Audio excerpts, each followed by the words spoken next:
Rahul friends, जब मैं कभी भी किसी फंक्शन में जाता हूँ, रेलवे स्टेशन पर खड़ा रहता हूँ, बस स्टैंड पर खड़ा रहता हूँ, मालूम चलता है किसी को कि मैं आईएएस में हूँ, इंडियन एडमिनिस्ट्रेटिव सर्विस में हूँ।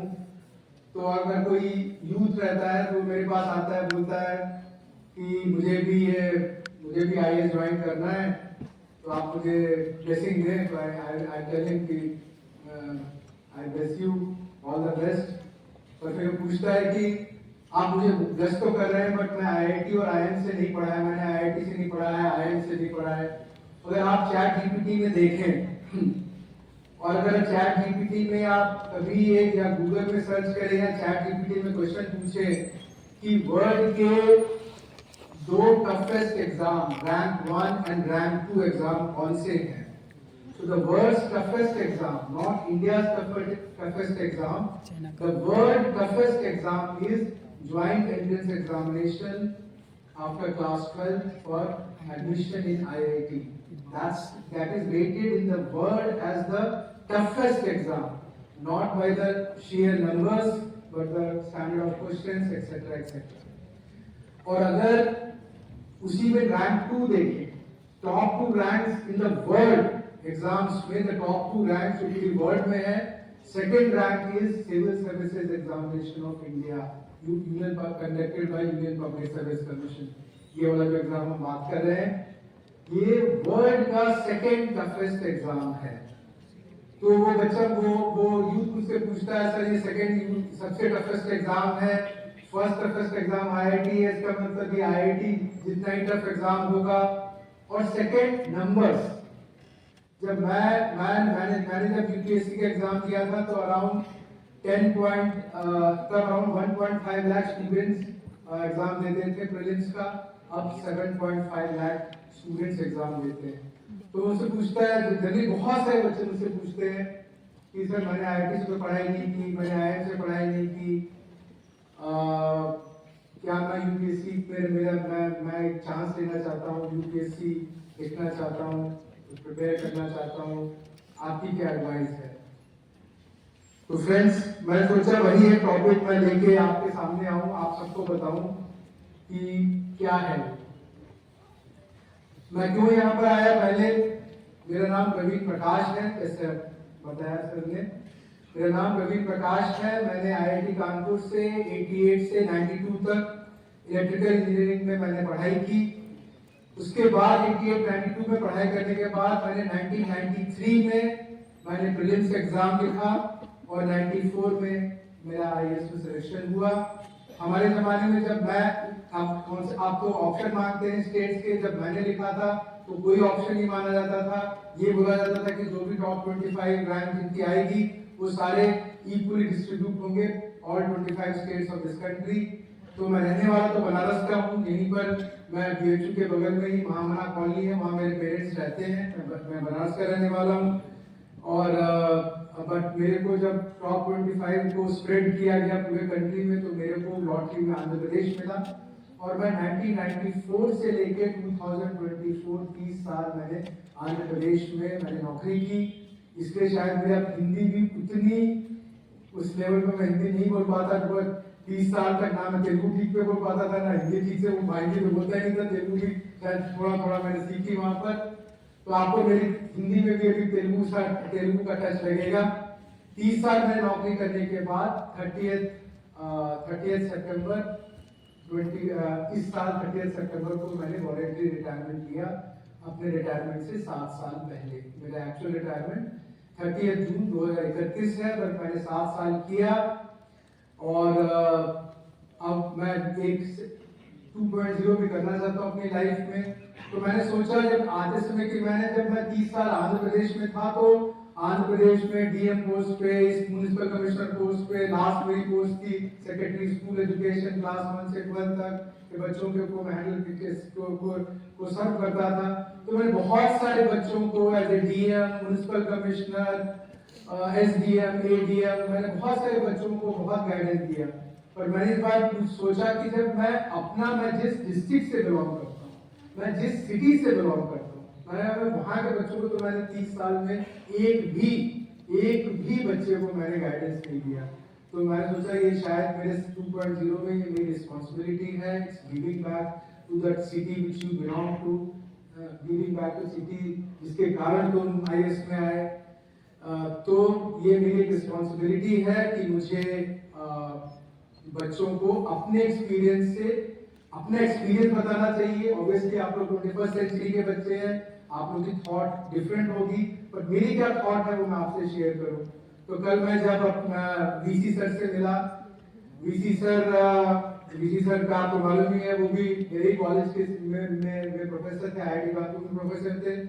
मैंने बीच में ministry of education government of India में भी काम किया था 1 साल। VC सर का बहुत नाम था and I should feel very proud कि मेरे कॉलेज के हैं और इतना नाम है। तब उस समय IIT गांधीनगर के डायरेक्टर होते थे और हमारी मिनिस्ट्री में जब भी कुछ बोला जाता था कि ये प्रॉब्लम सॉल्व नहीं हो पा रही है, ये इशू सॉल्व नहीं हो पाता था, तो बोलते थे कि अब आप डायरेक्टर आए, मैं गांधीनगर से बात कर लीजिए, सॉल्व हो जाएगी। तो जब मैं ज्वाइंट सेक्रेटरी था गवर्नमेंट ऑफ इंडिया में, तो उस समय मुझे ये स्टार आके VC उस समय स्टार माने जाते थे पूरे इंडिया के सारे डायरेक्टर्स में और VCs में। तो मैंने जब कल से मिला तो मैंने बोला कि सर मुझे ये गिविंग बैक का मेरे अंदर पता नहीं क्योंकि ये कॉल आती है कि मुझे जितने भी बच्चों को मैं बता सकूं, बनारस के बच्चों को बता सकूं मेरे इससे 2.0 में, तो मुझे अच्छा लगेगा। मुझे कोई I am not expecting anything in return, मैं बस उनको बोलना चाहता हूँ कहते हैं बहुत अच्छी, it's a very noble thought. और फिर उन्होंने रिक्वेस्ट किया, आप मुझे मालूम है सैटरडे है, शाम है, हम लोग जो आई रिमेम्बर हम लोग कॉलेज में रहते थे तो फ्राइडे इवनिंग को और सैटरडे मॉर्निंग को वीकेंड करके जो सब लोग चिल्लाते थे और फिर वीकेंड में कभी माइंड स्विच ऑफ हो जाता था। आप लोग यहाँ पर आए, आई होपफुली अगले आधे घंटे में 40 मिनट में मैं कुछ क्वेश्चंस कुछ कॉन्सेप्ट्स आपको बता पाऊंगा। और उसके बाद डीन सर ने बोला था कि क्वेश्चन आंसर सेशन भी कर कीजिएगा। तो क्वेश्चन आंसर सेशन में मेरा यही रहेगा कि लाइफ में कभी भी किसी भी क्वेश्चन को कोई बहुत ज्यादा इंपॉर्टेंस नहीं देनी चाहिए। हम कभी सोचते हैं इंडिया में क्वेश्चन पूछूं ना पूछूं, ये बार इंटेलेक्चुअली बहुत स्टिमुलेटिंग क्वेश्चन है, इंटेलेक्चुअली स्टिमुलेटिंग क्वेश्चन नहीं है। जिस क्वेश्चन के आंसर करने से पाने से आपकी लाइफ और स्मूथली आगे बढ़ सकती है, वही क्वेश्चन इंपॉर्टेंट है। It may be 2 plus 2 is equal to 4, or it may be also sin to the power 5 theta plus cos to the 5 theta factorization, दोनों की वैल्यू सेम ही है। तो उसके बाद अगर आपको कुछ भी लगता हो क्वेश्चन, कैसा कितना भी कैसा क्वेश्चन लगता हो, फील फ्री टू आस्क। तो मैं 30 साल रहा, ज्यादा नहीं बोलूंगा। हम लोग को बड़ा क्रिटिसिज्म है IAS लोगों का इंडिया में कि उनको एक बार माइक दे दो तो इनसे माइक छूटता है, अपने बारे में बोलते ही रहते हैं, मैं DM था तो ये था, मैं ये था वो था। तो मैं ज्यादा नहीं बोलूंगा, but the blessing of Varanasi और यहाँ के और पेरेंट्स की ब्लेसिंग से मेरे 30 साल में मेरे को 4 अवार्ड मिले। 2 बार मैंने प्राइम मिनिस्टर, जिस तरह से हमारे यहाँ पद्मश्री सिविलियंस के लिए पद्मश्री, पद्म भूषण और भारत रत्न होता है, उसी तरह से जो गवर्नमेंट एम्प्लॉयज हैं हमारे देश में अराउंड 2 करोड़ गवर्नमेंट एम्प्लॉयज हैं।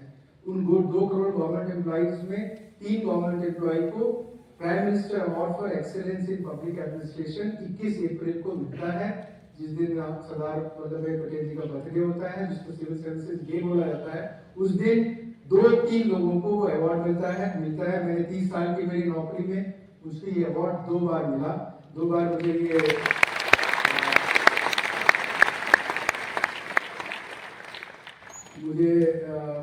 विशेष from the my place Banaras और आंध्रा के लोगों के विशेष से मुझे 2 बार ये अवार्ड मिला। और 2 बार मैंने इंडिया को रिप्रेजेंट किया। There is a award called Stockholm challenge IT award, E governance award, जो कि स्टॉकहोम सिटी और Ericsson and city of Stockholm, university of Stockholm and Ericsson company जो है ये मिलके अवार्ड देते हैं। ये वर्ल्ड लेवल कंपटीशन है, हर एक स्टेट हर एक कंट्री से एक रिप्रेजेंटेटिव को सिलेक्ट करते हैं और इसकी इवेंट को ये ऑर्गेनाइज करते हैं टाउन हॉल इन स्टॉकहोम। जो टाउन हॉल है स्टॉकहोम का, ये वही जगह है जहां हर एक साल नोबेल प्राइज का फंक्शन कंडक्ट होता है। तो इस प्राइज को जब देते हैं तो उसको भी, although it's not a Nobel prize, but पूरा सिमुलेशन जो होता है टाउन हॉल में, ऊपर से पूरा सब लोग आते हैं, नीचे आते हैं, एक्सेट्रा एक्सेट्रा, उसी तरीके से पूरा पूरा मार्च पास होता है, बुलाया जाता है, अवार्ड सेरेमनी को भी उसी तरह से सिमुलेट करते हैं। सो मैंने 2 बार इंडिया को रिप्रेजेंट किया और 2 बार मुझे भगवान ने अपॉर्चुनिटी दी कि मैं उस टाउन हॉल जिसमें कि हर एक साल नोबेल प्राइज दिया जाता है, उस हॉल में मैं 2 बार बैठूं और अपने देश को रिप्रेजेंट करूं। तो ये मेरे 2 अवार्ड हैं। तो फ्रेंड्स, जैसे मैंने बोला, जो लोग आईआईटी और आईआईएम्स में नहीं है, ऑब्वियसली आईआईटी आईआईएम्स में हर एक साल आईआईटी में 10,000 लोग जाते हैं, आईआईएम्स में हर एक साल शायद 2-3 हजार लोग जाते हैं। इन 13,000 स्टूडेंट्स के अलावा बाकी जो स्टूडेंट्स इंडिया में हायर एजुकेशन में जाते हैं, अराउंड हायर एजुकेशन में इंडिया में हर एक साल नहीं तो मिनिमम 1 करोड़ बच्चे हर एक साल 12th पास करने के बाद ग्रेजुएशन ज्वाइन करते हैं, 90 लाख से लेके 1 करोड़ के बीच। तो ये 1 करोड़ बच्चे माइनस ये 10,000 बच्चे, इनके मन में हमेशा ये सवाल रहता है कि जब टफेस्ट एग्जाम आईआईटी था उसमें कुछ गए, जो सेकेंड टफेस्ट एग्जाम है, should I prepare? Is it worth preparing? और I am asking for a moon, क्या मैं कुछ बहुत बड़ी चीजें तो नहीं सोच रहा हूं। अगर कोई मुझसे पूछता है तो मेरा आंसर रहता है, आपको प्रिपेयर करना चाहिए। चाहे आपके 10th में 40% मार्क्स आए हो, चाहे आपके 12th में 40% मार्क्स आए हो, चाहे आपके ग्रेजुएशन में भी 40% मार्क्स आए हैं, मेरे मंत्र को, मेरे फॉर्मूला को अगर किसी ने फॉलो किया, अगर डॉक्टर है, डॉक्टर से भी बैठे हुए यहाँ पर, तो हर एक डॉक्टर पर जाते हैं तो हर एक डॉक्टर डिफरेंट, एक ही बुखार में डिफरेंट मेडिसिन देते हैं। तो कोई भी मैं नहीं बोल सकता कि यही एक करेक्ट पाथ है, इसी पाथ को फॉलो करके प्रिपेयर किया जा सकता है। पर मुझे इतना मालूम है कि मैं जो पाथ बता रहा हूं उस पाथ को कोई भी फॉलो करेगा तो यह बोलते हैं इनकी गारंटी, उसकी गारंटी, तो ये प्रवीण की गारंटी। मैंने ये बात जिनको बताया, जितने भी बच्चों को बताया, सबका हुआ है। तो अगर मैं बोल रहा हूं, मैं ये नहीं बोलता कि यही करेक्ट पाथ, यही केवल उनली पाथ है। जैसे ईश्वर के पास जाने के बाद मल्टीपल पाथ होते हैं, बहुत सारे पाथ हैं, एक पाथ होता है, दूसरा पाथ भी होता है, ईश्वर के पास जाने, गॉड के पास जाने के ऐसी एक ही पाथ होता है। तो मेरा एक पाथ है, मैं जो सबको बताता हूँ, अपने सारे जूनियर्स को, काफी मेरे जूनियर्स को बताया और काफी मेरा सिलेक्शन हुआ उसमें। तो अगर मेरा इस आपसे यही है यहाँ पे आके शेयर करने का मेन उद्देश्य यही है कि अगर आप में से किसी का, जिसके अंदर मन है कि यूनियन पब्लिक यूपीएससी या गवर्नमेंट में ज्वाइन करना है, अगर ये बात फॉलो करेंगे ग्रेजुएशन के बाद, हो नहीं सकता कि आपका सिलेक्शन ना हो। तो क्या है, पर क्यों ऐसा हो, क्या है मेरे पास ऐसा डेटा है बोलने का?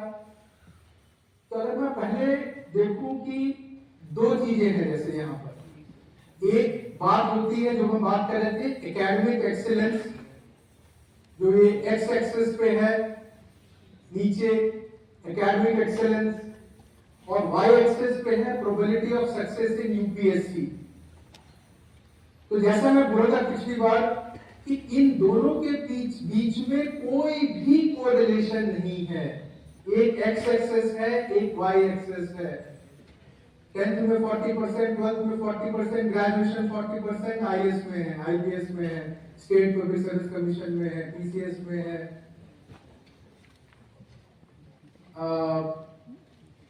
10th में 90%, 12th में 90%, ग्रेजुएशन में 90% नहीं है, कोई कोरिलेशन नहीं।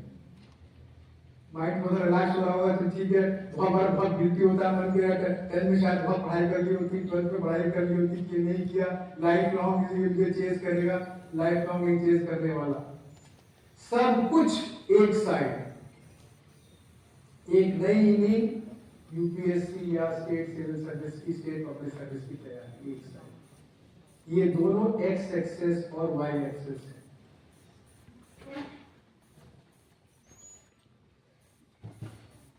और ऐसा डेटा में कैसे लगता है मुझे? हम लोग 100 थे, हम लोग मेरे कॉलेज और अगल बगल के दूसरे आईआईटी के जो मैं पढ़ता था, तो हम 100 थे, we were around 100 of us जिन्होंने हमने सिविल सर्विसेज की प्रिपरेशन 92 में तैयार की।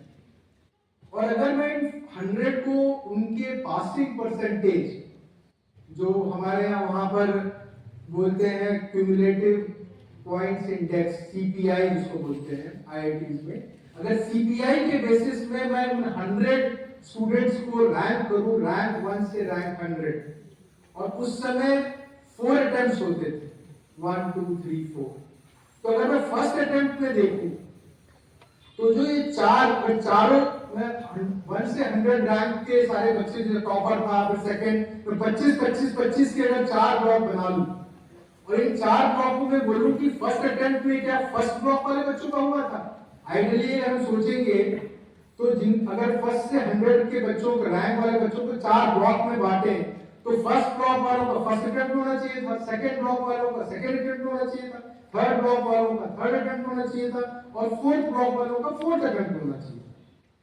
बट अगर मैं अपने बैच में, अपने सीनियर बैचेस में और अपने जूनियर बैच में देखूं तो फर्स्ट अटेम्प्ट में भी चारों ब्लॉक से कुछ कुछ लड़कों का हुआ, सेकेंड अटेम्प्ट में भी चारों ब्लॉक से कुछ कुछ बच्चों का हुआ, थर्ड अटेम्प्ट में भी चारों ब्लॉक से कुछ कुछ बच्चों का हुआ, और फोर्थ अटेम्प्ट में भी चारों ब्लॉक से किसी न किसी का हुआ। In fact to share with you, जो हम 100 में सबसे तेज था उसका फोर्थ अटेम्प्ट में, और जो 100 रैंक में था उसका फर्स्ट अटेम्प्ट।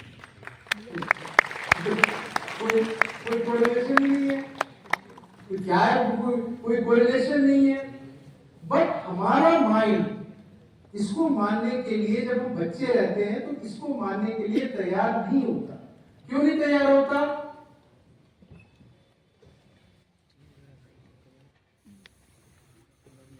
वो इसलिए तैयार नहीं होता क्योंकि हमारे पास 12th की मेमोरी है। 12th की क्या मेमोरी है कि जो मेरे स्कूल में पढ़ने में तेज थे, पीसीएम में जो पढ़ने में तेज थे, उन्हीं का आईआईटी में हुआ। कोई ऐसा चमत्कार नहीं हुआ जो पीसीएम 12th में पढ़ने में तेज नहीं था, उसका सडनली उसका आईआईटी में रैंक आ गई, उसका एडवांस में हो गया, या जो बायोलॉजी में पढ़ने में तेज नहीं था, सडनली उसका एम्स में हो गया। ऐसा हमने 12th में ऐसा कभी नहीं देखा। तो हमारा माइंड क्या बोलता है, 12th में तो जो हमारे क्लास में सबसे पढ़ने में तेज थे बच्चे, उन्हीं का तो आईआईटी में हुआ और उन्हीं का तो फिर एम्स में हुआ। तो उसी कोरिलेशन से जो सेकेंड टफेस्ट एग्जाम है वर्ल्ड का, उसमें भी ग्रेजुएशन में जो सबसे पढ़ने में तेज होंगे, जो आईआईटी में पढ़ने में तेज होंगे, आईएम में, उनका फिर यहाँ हो जाएगा। तो मेरा क्या होगा? ये माइंड बार बार बोलता है, फिर बोलता है, फिर माइंड बोलता है इतना रिस्क लेने की तैयारी जरूरत नहीं है, ना करो। मैं आपको तो ये तो एक डेटा है, अब इस डेटा को मैं ह्यूमन उसमें कैसे दिखाऊं, ह्यूमन फॉर्म कैसे दिखाऊं, तो उसको मैं 3 एग्जांपल से दिखाता हूं, और आप मुझे बताइए क्या आपकी प्रेजेंट एकेडमिक क्वालिफिकेशन, जो आप प्रेजेंट आपने अभी तक जर्नी की है, 10th किया है, 12th किया है, अभी ग्रेजुएशन कर रहे हैं, ग्रेजुएशन कंप्लीट हो जाएगा, क्या इन बच्चों से आपकी एकेडमिक जर्नी बेटर है या नहीं बेटर है? पहला case, Mutyal Raju 10th class तक तेलुगु मीडियम स्कूल में पढ़े और 10th के बाद वो 11th 12th नहीं किया। 11th 12th की बजाय वो जाके पॉलिटेक्निक में, वहां पर एक आंध्र प्रदेश में एक छोटी सी एक सिटी है तनुपु में गवर्नमेंट पॉलिटेक्निक स्कूल था, वो पॉलिटेक्निक स्कूल में पढ़ने चले गए। 11th 12th में वो तो 11th 12th तो किया नहीं, 3 साल का इन्होंने पॉलिटेक्निक किया। जब पॉलिटेक्निक पास किया तो उसके बाद किसी ने बोला पॉलिटेक्निक कर रहे हो, पॉलिटेक्निक को चाहो तो इवनिंग क्लासेस करके तुम इंजीनियरिंग में अपग्रेड करा सकते हो। तो मोतियार लाल ने फिर किसी ने बताया होगा स्कूल में, किसी पॉलिटेक्निक के किसी लेक्चरर ने बताया आपको तंकु ने कि तुम जाके इसको उसमें कन्वर्ट कर सकते हो इंजीनियरिंग में, अगर तुम थोड़ा सा 3 साल और इवनिंग क्लासेस करो। तो फिर गए वो वारंगल गए और वारंगल में जाके वहां पर इवनिंग क्लासेस की और अपने पॉलिटेक्निक को उन्होंने इंजीनियरिंग में कन्वर्ट कराया और फिर उन्होंने सिविल सर्विसेज किया। तो अगर इंडिया में हम किसी भी एकेडमिक जर्नी को मानते हैं तो सबसे अच्छी जर्नी मानते हैं 10th 12th ग्रेजुएशन। ये थोड़ा डिटूर है। 10th पॉलिटेक्निक इवनिंग क्लासेस और उसके बाद मोतियार लाल ने सिविल सर्विसेज एग्जाम 2007 में लिखा। मोतियार लाल की रैंक आई सिविल सर्विसेज में all India rank 1, first rank. और उस कंपटीशन में थे आईआईटी से थे, आईएम से थे, डून स्कूल से पढ़े हुए थे, स्टीफेंस वाले थे, लेडी श्रीराम वाले थे, जेएनयू वाले थे, सब कॉम्पीट कर रहे थे। मोतियार लाल की rank I first in India, rank 1। उसे तो कोई रैंक हो ही नहीं सकती। Polytechnic student. दूसरा केस है रोनाल्ड रोज। रोनाल्ड रोज ने क्या किया? 10th किया। 10th करने के बाद फिर उन्होंने ना पीसीएम ली, ना इन्होंने बाईपीसी जो बायोलॉजी ली, ना इन्होंने आर्ट्स लिया, ना इन्होंने कॉमर्स लिया। इन्होंने 11th 12th में वोकेशनल एजुकेशन में 11th 12th किया और वोकेशनल में 11th 12th किया और उसके बाद ओपन यूनिवर्सिटी से ग्रेजुएशन किया। 11th 12th vocational education, open university से इन्होंने ग्रेजुएशन किया। ओपन यूनिवर्सिटी से ग्रेजुएशन करने के बाद आईएएस में आए, स्टार आईएएस है। अगर आप किसी से पूछेंगे तेलंगाना स्टेट में, आंध्र स्टेट में पूछेंगे कि यंग बैचेस में सबसे स्टार आईएएस ऑफिसर कौन है, तो उन बोलेंगे रोनाल्ड रोज है। और आने के बाद आईएएस में एमआईटी गए और एमआईटी से फिर उन्होंने सीधे ओपन यूनिवर्सिटी और ओपन यूनिवर्सिटी से सीधे एमआईटी, बीच में कुछ नहीं। वर्ल्ड के बेस्ट नंबर 1 ओपन यूनिवर्सिटी और ऊपर से सीधे वर्ल्ड की तो वर्ल्ड ब्रांच से, वहां से उन्होंने बोथ एमआईटी से एमबीए और एमबीए किया। मैं आपसे पूछना चाहता हूं, क्या आपका अभी तक का एकेडमिक जर्नी रोनाल्ड रोज से बेटर है या नहीं है? उसने तो ओकेशनल, इसमें 11th 12th हम में जितने लोग यहाँ बैठे हुए हैं उसमें कितने लोगों ने 11th 12th वोकेशनल एजुकेशन किया है? सब में आप में किसी न किसी ने एमपीसी पीसीएम किया होगा, बायोलॉजी की होगी, कॉमर्स किया होगा, आर्ट्स किया होगा, वोकेशनल किसी ने नहीं लिया होगा, इसने लिया। तो ये 2 साउथ इंडिया के केस हैं। एक नॉर्थ इंडिया का केस बताता हूं। हिमांशु गाजियाबाद के रहने वाले हैं। हिमांशु के 12th में बहुत कम मार्क्स आए। घर में लोगों ने उन्हें पेरेंट्स से बोला नहीं तुम्हें इंजीनियरिंग करनी पड़ेगी। इंजीनियरिंग करने गए, 12th में कम मार्क्स थे, इसलिए उनका सिलेक्शन हुआ कृष्णा इंजीनियरिंग कॉलेज गाजियाबाद में। कृष्णा इंजीनियरिंग कॉलेज गाजियाबाद में गए वो, और वहां जाने के बाद 2 सप्लीमेंट्री आई उनकी। और जब उन्होंने सिविल सर्विसेज की प्रिपरेशन की, फर्स्ट अटेम्प्ट में 77th रैंक, फर्स्ट अटेम्प्ट।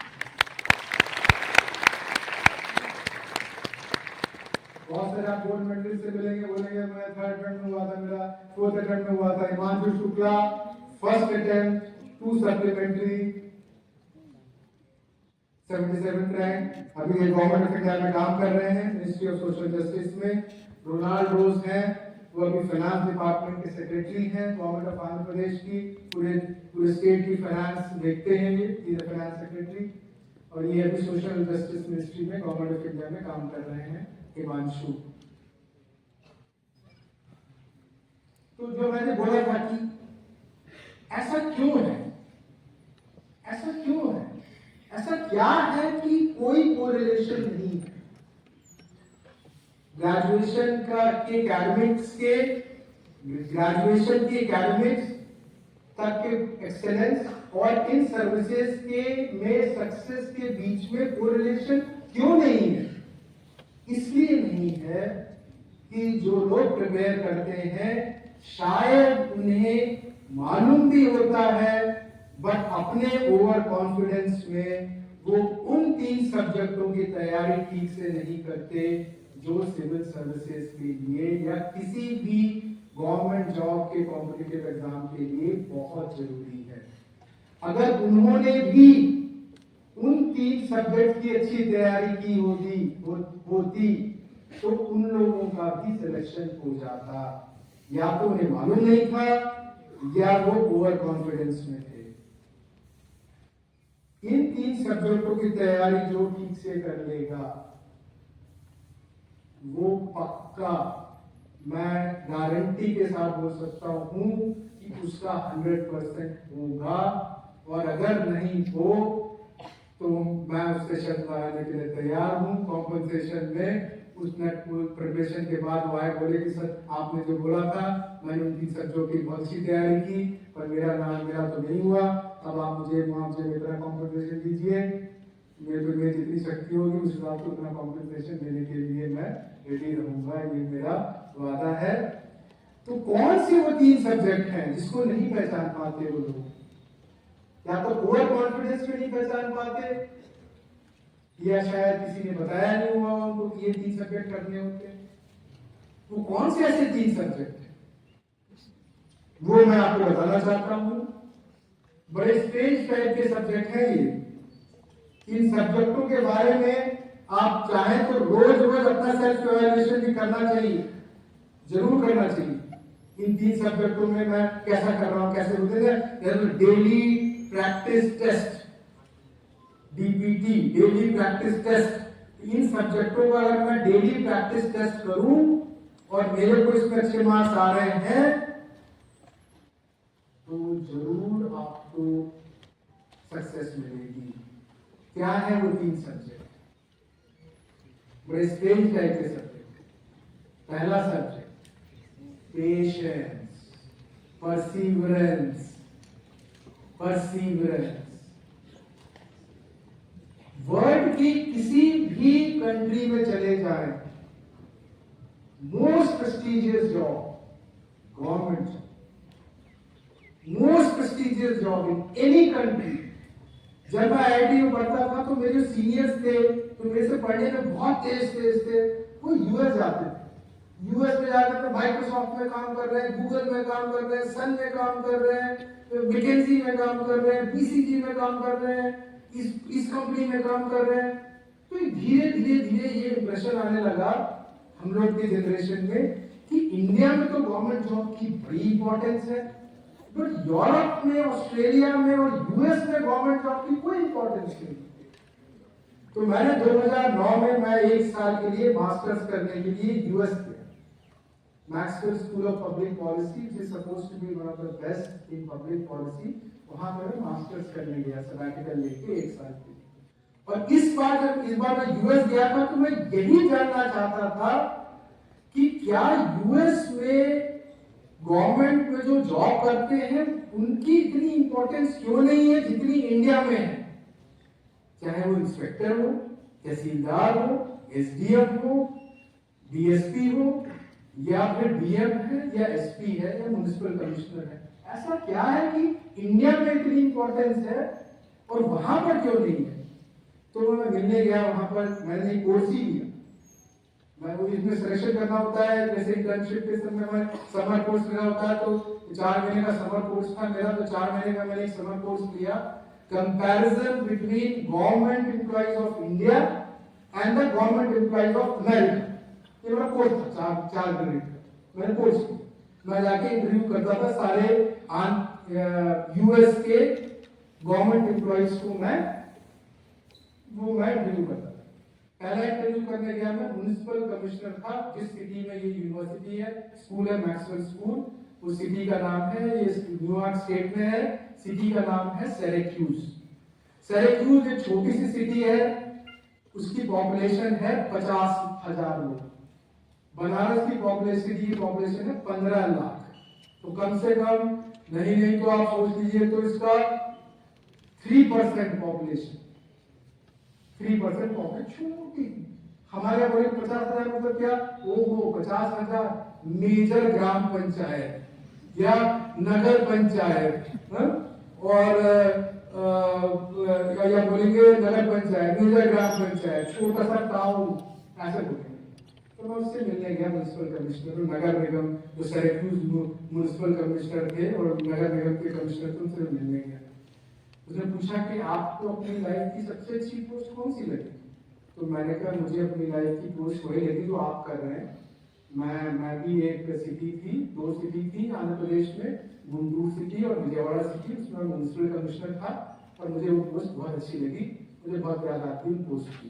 कहते उस पोस्ट में आप क्या करते थे, कैसे आपका दिन शुरू होता था? मैंने कहा मेरा दिन शुरू होता था सुबह सुबह, तो ये हम उसके ऑफिस में बैठे बात करते हैं। तो मैं कहता है, मैंने कहा कि दिन सुबह होता था, सुबह सुबह हम उठते थे, उठ के जाना देखना होता था कि सफाई ठीक से चल हो रही कि नहीं हो रही है। मैं अपनी जिप्सी में जाता था, देखता था कि सफाई ठीक से हो रही कि नहीं हो रही है, पॉटहोल है कि नहीं है, किसी घर में गंदा पानी आ रहा है कि नहीं आ रहा है, किसी ने कंप्लेन की तो कंप्लेन ठीक से सॉल्व हुई है कि नहीं। तो मैं सुबह 6 बजे से 9 बजे तक मैं अपनी जिप्सी में जाता था और जिप्सी में जाके मैं ये काम किया करता था और मुझे बहुत अच्छा लगता था, मुझे बहुत याद आती इस पोस्ट की, मुझे बहुत अच्छी लगती पोस्ट। कहता है, वो बोलता है, म्युनिसिपल कमिश्नर बोलता है, मैं वहां का सिरैक्यूज के म्युनिसिपल कमिश्नर बोलता है, कहता है मैं भी यही करता हूँ, मैं भी सुबह 6 बजे से 9 बजे तक अपनी सिटी का इंस्पेक्शन करता हूँ। डिफरेंस इतना है कि आप तो जिप्सी में करते हैं क्योंकि आपको म्युनिसिपैलिटी ने जिप्सी दी हुई है, और मैं करता हूं हेलीकॉप्टर में क्योंकि मेरी सिटी ने मुझे हेलीकॉप्टर दिया हुआ है। 50,000 पॉपुलेशन की सिटी का म्युनिसिपल कमिश्नर जो गवर्नमेंट एम्प्लॉय है, वो हेलीकॉप्टर उसको वेहिकल दी हुई है हेलीकॉप्टर। फिर हम हेलीकॉप्टर में बैठे, हेलीकॉप्टर में कहते घर चलते हैं, घर में आपको डिनर कराता। तो हम लोग चलिए आप घर चलते हैं, घर गए उसके, हम हेलीकॉप्टर में उसके ऑफिस में बैठे, हेलीकॉप्टर से आए, उसके घर में गए। तो यहाँ पर हम लोग सोचते हैं कि हम किसी सिटी में जाते हैं, कहते हैं डीएम एसपी के घर के सामने थोड़ा सा रुक जाए, 5 एकड़ का घर, 10 एकड़ का घर, पता नहीं ये घर वो घर, वहां गए उसके घर 100 एकड़ में घर, 100 एकड़, नदी थी, नदी के बगल में 100 एकड़ का महल टाइप का घर। कहता बारबेक्यू करते हैं, आए और बारबेक्यू और क्योंकि किया अपने खाना में खाया, मैं वेजिटेरियन हूं, तो वेज उसने कुछ खिलाया मुझे। तो इस तरीके से एक नहीं, मैंने फिर सबका इंटरव्यू किया, मैंने डीएफओ का इंटरव्यू किया, मैंने डीएम का इंटरव्यू किया, मैंने एसपी का इंटरव्यू किया, और ये पाया कि जो हम इंडिया में जिसको वाउ फैक्टर बोलते हैं गवर्नमेंट एम्प्लॉइज का, वो वाउ फैक्टर से 20-30 टाइम ज्यादा है अमेरिका में। वहां पर उसका क्रेज उससे भी ज्यादा, उतना ज्यादा है वहां पर जो बोलते सो कॉल्ड गवर्नमेंट ट्रैपिंग। तब मुझे समझ में आया कि मेरे से इतने तेज लोग जब यूएस गए तो मास्टर्स करने के बाद मुझे तो 3 महीने में समझ में आ गया, उन्हें तो 2-3 साल से पढ़ कर रहे थे मास्टर, उनको समझ में आ गया होगा कि गवर्नमेंट जॉब अमेरिका की बेटर है। तो वो क्यों नहीं कर रहे थे गवर्नमेंट जॉब? इसलिए नहीं कर रहे थे कि किसी भी कंट्री में गवर्नमेंट जॉब अगर ज्वाइन करनी है तो उस कंट्री का सिटीजन होना जरूरी होता है। जब मेरे दोस्त यहाँ से गए थे मास्टर्स करने तो वो उस समय तो वीसा पे थे, वो इंडियन सिटीजन थे, वो तो स्टूडेंट वीसा पे पढ़ाई करने गए थे, इसलिए वो चाहते तो भी उनको उन गवर्नमेंट जॉब्स में एलिजिबिलिटी नहीं मिलती। सारांश में, चाहे अमेरिका हो, चाहे चाइना हो, चाहे इंडिया हो, चाहे जापान हो, the best jobs for any youth is government job भी। और अगर ये जॉब है और सबसे वर्ल्ड की सबसे प्रेस्टिजियस जॉब है तो मैं उसको एक कोर्स की तरह, एक डिग्री की तरह मैं क्यों नहीं देखता? मैं क्यों अपने आप को 4 साल उसके लिए कमिट करने में मैं अपने आप को क्यों इतना हेजिटेट करता हूं? जब शायद आप इतनी बायोलॉजी पढ़ रही है, सर भी है, डॉक्टर सर भी यहाँ पर है, इतना मेडिसिन वर्ल्ड में डेवलप हो रहा है, जब आप मेरी एज के आएंगे तब तक 2 मेडिसिन आ चुकी होगी। पहली एंटी एजिंग, ऐसे ही दिखेंगे आप हमें जैसे अभी दिख रहे हैं, उल्टा बटन दबाया एंटी एजिंग, कुछ नहीं। और सेकेंड अमर होने की मेडिसिन, जब तक मैंने दुनिया में रहो, जब तक बन नहीं है दबाओ, चलो ऊपर चलते हैं, पक्का आएगी। 30 साल में वर्ल्ड में एंटी एजिंग और अमर होने की मेडिसिन 100% आएगी। और जब वो आने वाली है तो मैं 4 साल के लिए वर्ल्ड की बेस्ट जॉब लेने के लिए मैं बीए करने के लिए, मैं बीएससी करने के लिए, बीटेक करने के लिए, बीकॉम करने के लिए, एमबीबीएस करने के लिए मैं 4 या 5 साल वेट कर सकता हूं, बट मैं जॉब के लिए 4-5 साल क्यों नहीं वेट कर सकता? ऐसा क्या है 21 से 25 साल की उम्र के बीच में कि मुझे इतनी ज्यादा होने लगता है, मुझे जा रहे हैं। अमेरिका में तो ग्रेजुएशन, मेडिसिन का ग्रेजुएशन 25 साल में कंप्लीट, जब 26-27 साल के होते तब वो एमबीबीएस बनते हैं। बहुत सारी जगह पे इस तरह से इंजीनियरिंग में उसी एज में जाते हैं। तो हमें इतना क्यों 4 साल में इतनी हड़बड़ी क्यों? नहीं नौकरी करनी, ये करो ना। वर्ल्ड की बेस्ट नौकरी के लिए तुम अटेम्प्ट कर रहे हो, पेशेंट दे सकते 4 साल के। मेरे आगे दोस्त और मेरे जूनियर भी 1 साल 2 साल में मैदान छोड़ चले। मैं ये नहीं बोलता कि 4 साल लगेंगे ही, हो सकता है 1 साल नहीं हो जाए, बट क्या मैं 4 साल तक प्रिपेयर करने तक कमिट, मैंने मेंटली अपने आप को 4 साल के लिए कमिट किया है कि नहीं है? मेन क्वेश्चन, वो कमिटमेंट चाहिए पहले। अब यहाँ पर वर्ष के बाद आया तो कमिट कर लिया था ना कि 3 साल, 1 साल बाद ही छोड़ेंगे बीएससी और कंप्यूटर, 3 साल बीए करेंगे, बीएससी करेंगे और बीकॉम करेंगे या बीटेक करेंगे 4 साल का, या एमबीबीएस करेंगे 5 साल का। कमिट किया था ना अपने आप को। तो मैं प्रिपरेशन के समय क्यों नहीं कमिट कर सकता अपने आप को? ऐसा क्या है? क्यों मुझे इतना डिफेंसिव माइंडसेट है? कुछ नहीं हुआ, 4 साल कुछ नहीं होगा, लोग ये बोलेंगे वो बोलेंगे, उस समय कोई मुझे नहीं देगा, कोई मुझे मास्टर में एडमिशन नहीं देगा, कोई मुझे नौकरी नहीं देगा। ये सब अनफाउंड फियर है। ऐसा कोई भी नहीं है मेरा दोस्त जो कि आज, उस समय इंडिया तो बहुत आगे बढ़ गया, उस समय तो मेरे समय में भी इधर प्रिपरेशन की, बीच में चले गए, छोड़ के सबकी नौकरी लगी। चाहे आईआईटी के थे, नहीं थे, सेंट्रल यूनिवर्सिटी के थे, जहां के भी थे। तो पहला सब्जेक्ट है, क्या मेरे पास पेशेंस है?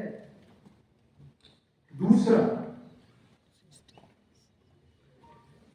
आप किसी भी सक्सेसफुल आदमी से पूछे, चाहे वो स्पोर्ट्स में हो, बिजनेस में हो, एकेडमिक्स में हो, जॉब में हो, किसी में भी हो, स्पोर्ट्स में वो ये चीज बोलेगा, process is more important than outcome.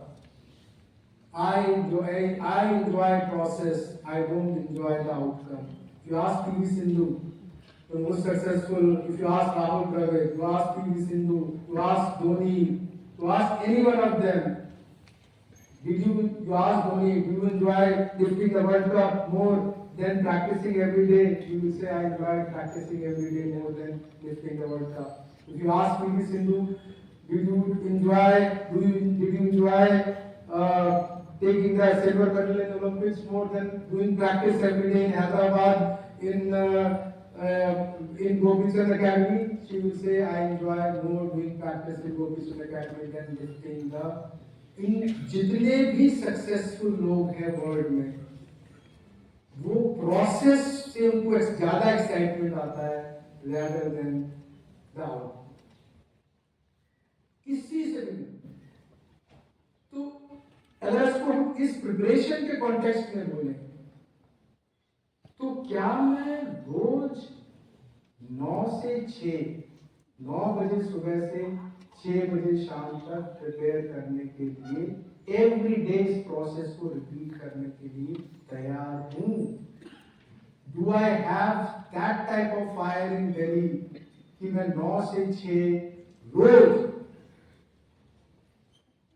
9 से 6 सर, सर पापा मम्मी से पैसे मांगने में बहुत शर्म आती है सर। इसके बाद भी सर ग्रेजुएशन के बाद पापा मम्मी से पैसे मांग 9 से 6 मतलब कि फिर पापा मम्मी से पैसे मांगने पड़ेंगे ना सर। कैसे मांगे सर? अब नहीं मांगा जाता सर। ग्रेजुएशन में लास्ट में अपने आप को बोला था कि ग्रेजुएशन के बाद 10 रुपए नहीं मांगे पापा मम्मी से। तो अम्मी सर नहीं सर, ऐसा करता हूँ मैं सर, मैं 9 से 6 नौकरी करूंगा और फिर कुछ नहीं करूंगा, केवल मैं पढ़ाई करूंगा सर। मेरे मन के हिसाब से ऐसे लोगों की प्रोबेबिलिटी बहुत कम है। ईश्वर ने हमें ऐसा बनाया है, ईश्वर ने हमें बनाया है कि हमारी मैक्सिमम आउटपुट 9 बजे से 6 बजे के बीच में ही होती है। रास्ते में भी हम मेड वैल्यू उस समय पे ही, इसीलिए सारे ऑफिसेज, सारे स्कूल, सारे कॉलेजेस क्यों होते हैं 9 बजे से 6 बजे के बीच में? क्योंकि इसी समय मैक्सिमम आउटपुट आता है। माइंड सबसे ज्यादा इसी समय काम करता है। सुबह उठे और टायर्ड नहीं हो तो 9 से 6 365 दिन सर। फिर वो पैसे कैसे सर? मम्मी पापा से पैसे कैसे होगा? मैं पूछता हूं, आप ही के दोस्त जब अमेरिका जाते हैं मास्टर्स करने, जब यूके जाते हैं मास्टर्स करने, ऑस्ट्रेलिया जाते हैं मास्टर्स करने, फिर तो वो भी यूनिवर्सिटी में 9 से 6 करते हैं और 6 बजे के बाद जाके काम करते हैं। उन्हें तो कोई पार्ट टाइम करने में कोई हेजिटेशन नहीं होता 3-4 घंटे। हमें क्यों होता है हेजिटेशन? जब मैं लंदन जाता था, लंदन में गया, मैं यूएस में गया, ऑस्ट्रेलिया में गया, इवनिंग में इतने मेरे बच्चे इंडियंस क्या कर रहे हो? अंकल मैं कर रहा हूँ कंप्यूटर साइंस में मास्टर्स कर रहा हूँ, ऑक्सफोर्ड से कर रहा हूँ, शाम की पार्ट टाइम जॉब कर रहा हूँ। क्या करो बेटा? मैं बर्कले से ये पता नहीं MBA कर रहा हूँ, ये पार्ट टाइम जॉब कर रहा हूँ। वही बच्चा जब इंडिया आता है तो उसे वो पार्ट टाइम जॉब करने में शर्म आती है। वो क्या सोचेंगे? तो हम इस घर के ऐसे घर के उस घर के बैठा नहीं होता। अब तो ग्रोथ इज विलेज, वहां कोई फोटो लेके तो डाल सकता है ना यहाँ पे इंस्टाग्राम में। कोई बनारस में काम करने पे इंस्टाग्राम में फोटो लेके डालेगा, न्यूयॉर्क में काम कर रहे हो तो इंस्टाग्राम में फोटो नहीं डालेगा। शर्म क्यों? क्योंकि वो तो मेरा पार्ट टाइम जॉब है, अपने आप को सपोर्ट करने का। वो मेरा लाइफ लॉन्ग जॉब नहीं है। जो मास्टर्स इन कंप्यूटर साइंस करता है ऑक्सफोर्ड में और शाम को 3-4 घंटे पार्ट टाइम जॉब करता है, चाहे वो ड्राइविंग करे, चाहे वो किसी स्टोर में किसी को सपोर्ट करे, उसे मालूम है मैं मास्टर्स इन कंप्यूटर साइंस करूंगा लाइफ लॉन्ग। मेरे तो ड्राइविंग या स्टोर में रहना तो मेरा पार्ट टाइम सपोर्ट काम है मेरा, अपने आप को पैसे लेने के लिए, सो दैट मैं अपने मम्मी पापा से कम पैसे लूं। ये उसका लाइफ लॉन्ग जॉब थोड़ी ना है। तो यहाँ पर इंडिया में हम लोग रात में शाम में कर लिया, 3-4 घंटे कुछ काम कर लिया तो लोग बोलेंगे वही मैं लाइफ लॉन्ग वही काम करने वाला हूँ। नहीं करने वाले हैं लाइफ लॉन्ग वो जॉब। ये कल्चर हमें लाना है। अगर मुझे सेंसिटिविटी नहीं है, मुझे हाइपर सेंसिटिविटी नहीं है, तो मुझे ऐसा सोचना चाहिए कि मम्मी पापा ने मुझे अभी ग्रेजुएशन तक सपोर्ट किया है। तो ग्रेजुएशन 4 साल का होता था, किसने बोला 4 साल का? ग्रेजुएशन 8 साल का है। मैं 4 साल और सपोर्ट ले लूंगा उनसे, बोलूंगा पापा ये 4 साल लोन की तरह ट्रीट कीजिएगा, उसके बाद जब वो खत्म होगा तो मैं आपको रिपे कर दूंगा इंटरेस्ट के साथ, डबल इंटरेस्ट के साथ। और नहीं होता उतना भी तो 4 साल शाम को 6 बजे से 10 बजे मैं काम कर लूंगा, पर मैं 9 से 6 काम करूंगा और उसके बाद पढ़ाई करूंगा। मैं गारंटी नहीं देता, मैं गारंटी नहीं देता। ये इतने मेरे से ऐसे बच्चे IIT में मेरे साथ, मुझे उनसे ईर्ष्या होने लगी, ईश्वर ने मुझे मुझसे सुपीरियर बनाया। तो ये नाम नहीं बताऊंगा, 2-3 तो ऐसे थे, मुझे लगा कि क्या है, भगवान इतना अनफेयर कैसे हो गया कि उसने तो मुझे उनसे इतना डफर बना दिया। वो तो हरेक में A ग्रेड ला रहे हैं, तो सब में CC ग्रेड आ रहा है, BB ग्रेड आ रहा है, तो सब में A ग्रेड आ रहा है। वही बच्चे क्योंकि वो जॉब कर रहे थे, जब मेरा हुआ तो मेरे पास आए और बोले तुम्हारे अपने नोट शेयर करो, प्रवीण तैयारी कैसे करते मुझे बताओ। मैं तो 1 साल में उल्टे ना हवा दूसरे तरफ से बहने लगी। अरे क्या हुआ? कुछ नहीं हुआ था, फॉर्मूला डिफरेंट। वो 9 से 6 नौकरी कर रहे थे और 6 से 10 बजे रात को पढ़ाई करते थे। मैं 9 से 6 पढ़ाई करता था, वो नहीं करते बस। और कोई डिफरेंस ऐसा हो सकता है क्या कि 4 साल तक जिसको देख के मैं इनसिक्योर होता था, जेलस होता था, वो आदमी 1 साल के बाद मेरे पास आके मुझसे पूछे कि मुझे टिप्स दो सिविल सर्विसेज की तैयारी कर। मैं यहाँ से बनारस से 100 किलोमीटर दूर गाँव में रहकर प्रिपरेशन करता था, वो दिल्ली में भी प्रिपरेशन नहीं करता, वो कानपुर में भी प्रिपरेशन नहीं कर रहा था, मैं कहीं नहीं, मैं गाँव में प्रिपरेशन कर रहा था, छोटे से टाउन में प्रिपरेशन कर रहा। उन्हें टाउन आ गए, रिजल्ट आ गया, उनका बताया उनको कैसे होगा मेरा। तुम दिल्ली में रहते थे, दिल्ली से एडमिशन मिलने, मेरे टॉपर जो दिल्ली में रहते थे वो मुझसे मिलने मेरे गाँव आया बनारस में। कोई भी उसमें सीक्रेट नहीं है। सीक्रेट था ये, क्या मैं तैयार हूं, क्या मैं 365 दिन 9 से 6 करने के लिए तैयार हूं।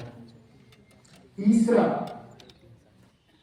ये पता नहीं है क्यों है ये सब्जेक्ट, जिस दिन तैयारी करनी जितने झूठ बोलने लायक है, जैसा झूठ बोल के अपना कंप्लीट कर लो। जिस दिन से शुरू करनी है, झूठ मैं किसी से नहीं बोलूंगा, ना सच को छुपाऊंगा। जिन ने लोग झूठ से सच को जिसने दबाया, किसी का क्यों करना चाहते हो पीएचडी? सर पीएचडी से सर मेरा दिमाग रिसर्च ओरिएंटेड, एक नए परस्यूट करना चाहता हूँ, रिसर्च करना चाहता हूँ।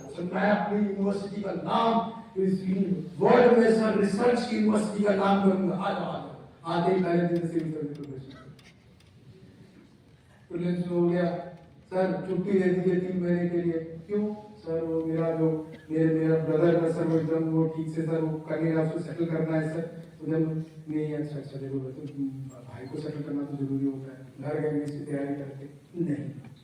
जिन ने झूठ का सहारा लेके प्रिपरेशन की, सच को छुपा के प्रिपरेशन की, पता नहीं क्या कोरिलेशन है, नहीं नहीं, इतने तेज थे लोगों को मैंने।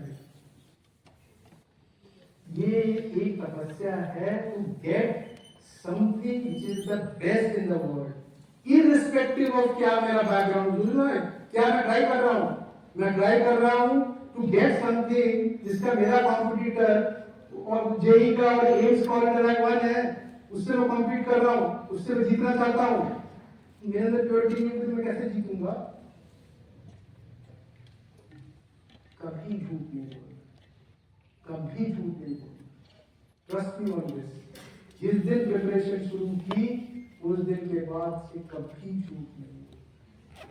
अगर ये 3 सब्जेक्ट रोज मैं इवैल्यूएट करूं और अगर मेरा यस मैं 4 अटेम्प्ट करूंगा, 4 अटेम्प्ट से पहले मैं नहीं, ये मैदान छोड़ने वाला नहीं। मैं 9 से 6, मैं 9 से 6, 9 से 5 मिनिमम, 5 से ज्यादा कर सकते हैं और बोनस सुबह कर सकते हैं और बोनस जरूर पढ़ूंगा, 365 दिन पढ़ूंगा और मैं कभी झूठ नहीं बोलूंगा। ये 3 सब्जेक्ट सेल्फ इवैल्यूएशन में जिसके हाई मार्क्स आते हैं और नहीं होता है, यहीं पे रहता हूँ, मामाना कॉलेज में भी रहता हूँ, फिर मोबाइल नंबर भी नोट कर लीजिए, अगर चाहिए मेरे पास आइए, जो कॉम्पनसेशन चाहिए वो कॉम्पनसेशन देने के लिए मैं तैयार। फिर मोबाइल नंबर है, नहीं है, स्मार्ट बोर्ड नहीं है, तो 90 प्रवीण प्रकाश 9013133636। जो कॉम्पनसेशन मांगो कॉम्पनसेशन दूंगा, जो कॉम्पनसेशन मांगो कॉम्पनसेशन। 9013133636। कुल कितने घंटे पढ़ने चाहिए? मतलब 4 घंटे बोला, एक्चुअल ट्रूथ क्या है?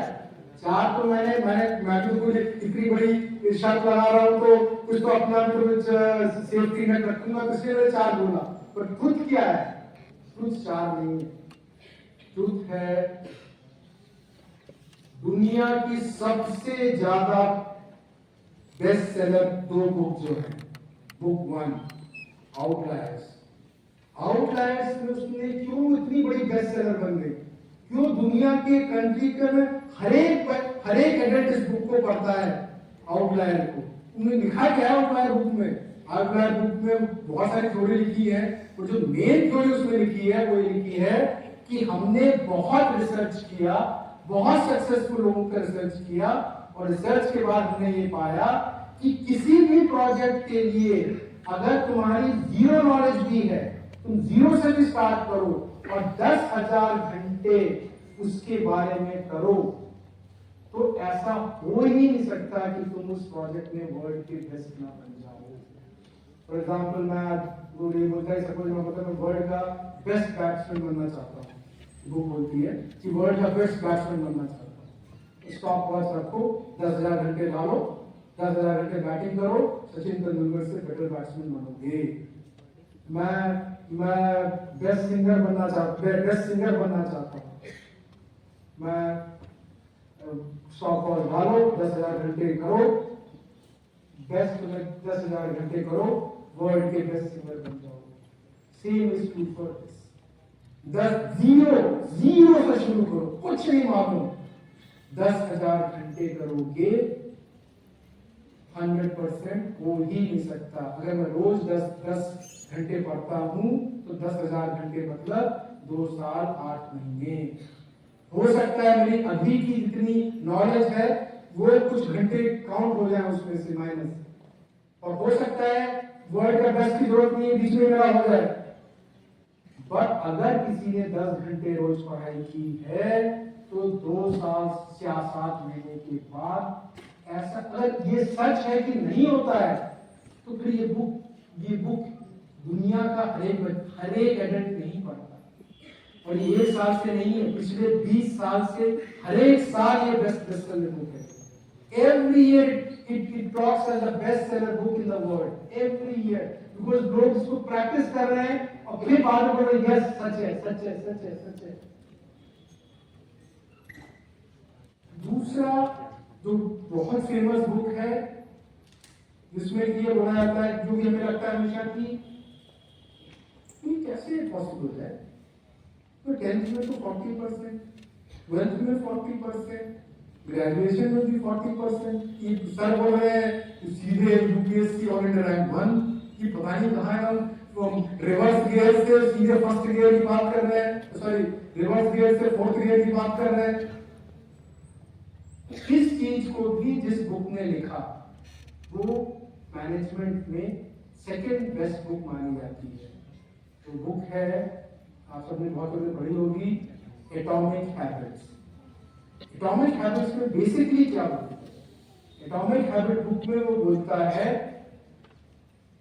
कि हम लोग एक आइस क्यूब की तरह हैं, और हम आइस क्यूब हैं एट डिफरेंट टेम्परेचर, पर सब हम आइस की तरह ही दिखते हैं। कोई माइनस 80 डिग्री का आइस क्यूब है, कोई -50 डिग्री का आइस क्यूब है, कोई -30 डिग्री का आइस क्यूब है, कोई -20 डिग्री का आइस क्यूब है, कोई -10 डिग्री का आइस क्यूब है। और जब इन आइस क्यूब में हम ये 10,000 आवर्स डालते हैं तो ये 10,000 आवर उसको धीरे धीरे हीट करता है। बट जब ये हीट होता है तो वो आइस ही होता है, तो हमें भी और दुनिया को आइस ही दिखता है। तो हम सोचते हैं -80 डिग्री पे ही है, हम -80 डिग्री पे नहीं है। धीरे धीरे हमारे अंदर हमारा माइंड, हमारा आउटपुट -80 से -50, -40, -30 होता जा रहा है। पर ईश्वर ने हमें ये कैपेबिलिटी नहीं दी है कि मैं ये एसेस करूं कि मैं -80 से -30 पर पहुंच गया हूं या -80 से -20 पे पहुंच गया हूं। ईश्वर ने मुझे वही असेसमेंट दिया है जब मैं आइस से पानी बनूंगा, जब मैं 0 डिग्री पे आऊंगा। तो हो सकता है अभी मैं -5 डिग्री पे हूं, थोड़ी सी हीटिंग की जरूरत है, फिर आ जाएगा फिर 0 डिग्री। उसका -80 पे हूं, पर 10,000 घंटे में तो 0 डिग्री पे आना ही है वो, पर मुझे मालूम नहीं चलेगा। हो सकता है मैं 3 साल हर एक एग्जाम में मेरा प्रीलिम्स में ही ना हो, और सडनली 3rd ईयर में जो एग्जाम में उसमें वर्ल्ड रैंक बना रहा हूं। ये I am not saying this, I'm not saying this. Who is saying this? This book is saying Atomic Habits by James Clear, second most popular book in management. ये बोलता है कि जैसे ही वो आइस क्यूब लिक्विड में convert होगा तभी तुम्हें तुमको अपना आउटपुट दिखाई देने लगेगा इन एक्सटर्नल वर्ल्ड और दुनिया को दिखाई देने लगेगा। तो ये बुक बोलती है दोस्त, मैदान छोड़ के मत जाओ, भागो, 10,000 घंटे डालो, पक्का 0 डिग्री पे पानी आएगा तुम्हारे आइस क्यूब। ये बुक भी इफ यू गूगल करके अभी घर जाके गूगल कीजिएगा, क्या ये 2 बुक पिछले 10-15 साल से वर्ल्ड की बेस्ट सेलर है या नहीं है? अगर वर्ल्ड की बेस्ट सेलर है, इसका मतलब इसमें जो लिखा है वो सच है ना, अभी तो बेस्ट सेलर है। You can fool some people for all the time, you can fool all people for some time, but you can't fool all people for all time, na? Can anybody in the world? इसका मतलब है कि ये 2 book में जो concept लिखे हैं वो कॉन्सेप्ट 100% करेक्ट है। थ्योरी ऑफ 10,000 घंटे, second theory of not knowing where I am in the whole graph of ice cube of -50 degree से 0 डिग्री। मैं -50 पे हूँ कि -40 पे हूँ, -30 पे हूँ, -20 पे हूँ, मुझे नहीं मालूम, नहीं ईश्वर ने मुझे बताया। तो कभी छोड़ना नहीं है बीच में जाना, ये बताती है। और लास्ट मैं जब यूएस में पढ़ने गया, यूनिवर्सिटी में मैं जो ग्रेजुएट्स थे उनके रूम में कभी ज्यादातर उनके रूम में भी ये मैंने सेइंग देखी। जब मैं पढ़ता था तो मैं कभी बीच में जब मेंस होने के बाद चला जाता था यूनिवर्सिटी ऑफ वेलिंगटन में स्टीफन मिली, तो उस समय भी देखता था, अमेरिका में भी देखता था। कुछ दिनों पहले मैं एक स्टूडेंट के रूम में गया आईआईटी दिल्ली में, उसके रूम में भी यही देखा। तो जनरेशन बाय जनरेशन सब अपने रूम में ये लगाते हैं, तो आपको भी लगाना चाहिए। Life's battle don't always go to the stronger or faster। मैं IQ बहुत हो सकता है, बहुत ज्यादा ग्रास्पी हो तुम्हारी। Life's battles don't